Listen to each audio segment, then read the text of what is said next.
Chapitre 1. Des plaisirs de notre âme. L'âme, indépendamment des plaisirs qui lui viennent des sens, en a qu'elle aurait indépendamment d'eux, et qui lui sont propres. Tels sont ceux que lui donne la curiosité, les idées de sa grandeur, de ses perfections, l'idée de son existence, opposée au sentiment du néant, le plaisir d'embrasser tout d'une idée générale, celui de voir un grand nombre de choses, etc. Celui de comparer, de joindre et de séparer les idées.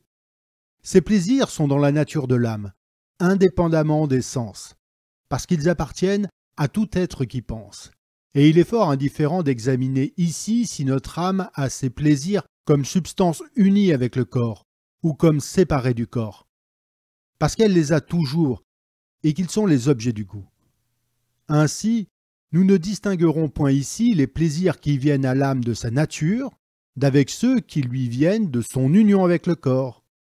Nous appellerons tout cela plaisir naturel, que nous distinguerons des plaisirs acquis, que l'âme se fait avec de certaines liaisons avec des plaisirs naturels, et de la même manière, et par la même raison, nous distinguerons le goût naturel et le goût acquis.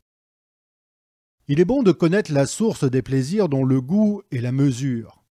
La connaissance des plaisirs naturels et acquis pourra nous servir à rectifier notre goût naturel et notre goût acquis. Il faut partir de l'état où est notre être et connaître quels sont ses plaisirs pour parvenir à les mesurer et même quelquefois à les sentir. Si notre âme n'avait point été unie au corps, elle aurait connu, mais il y a apparence qu'elle aurait aimé ce qu'elle aurait connu. À présent, nous n'aimons presque que ce que nous ne connaissons pas. Notre manière d'être est entièrement arbitraire. Nous pouvions avoir été faits comme nous sommes ou autrement. Mais si nous avions été faits autrement, nous verrions autrement. Un organe de plus ou de moins dans notre machine nous aurait fait une autre éloquence, une autre poésie. Une conjoncture différente des mêmes organes aurait fait encore une autre poésie. Par exemple, si la constitution de nos organes nous avait rendus capables d'une plus longue attention, toutes les règles qui proportionnent la disposition du sujet à la mesure de notre attention ne seraient plus. Si nous avions été rendus capables de plus de pénétration, toutes les règles qui sont fondées sur la mesure de notre pénétration tomberaient de même.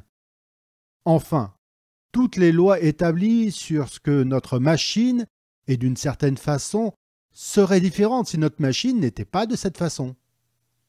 Si notre vue avait été plus faible ou plus confuse, il aurait fallu moins de moulures et plus d'uniformité dans les membres de l'architecture.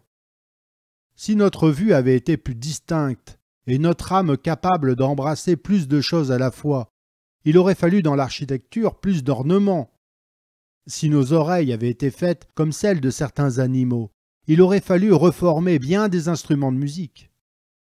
Je sais bien que les rapports que les choses ont entre elles auraient subsisté, mais le rapport qu'elles ont avec nous, ayant changé, les choses qui, dans l'état présent, font certains effets sur nous, ne le feraient plus.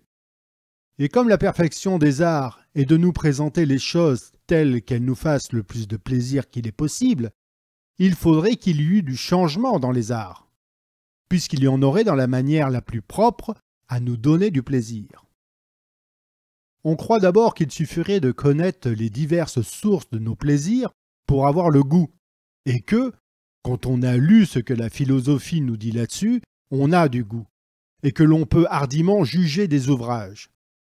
Mais le goût naturel n'est pas une connaissance de théorie, c'est une application prompte et esquisse des règles même que l'on ne connaît pas. Et il n'est pas nécessaire de savoir que le plaisir que nous donnent certaines choses, que nous trouvons belles, vient de la surprise. Il suffit qu'elle nous surprenne, et qu'elle nous surprenne autant qu'elle le doit, ni plus ni moins. Ainsi, ce que nous pourrions dire ici, et tous les préceptes que nous pourrions donner pour former le goût, ne peuvent regarder que le goût acquis, c'est-à-dire ne peuvent regarder directement que ce goût acquis, quoiqu'il regarde encore indirectement le goût naturel. Car le goût acquis affecte, change, augmente et diminue le goût naturel, comme le goût naturel affecte, change, augmente et diminue le goût acquis.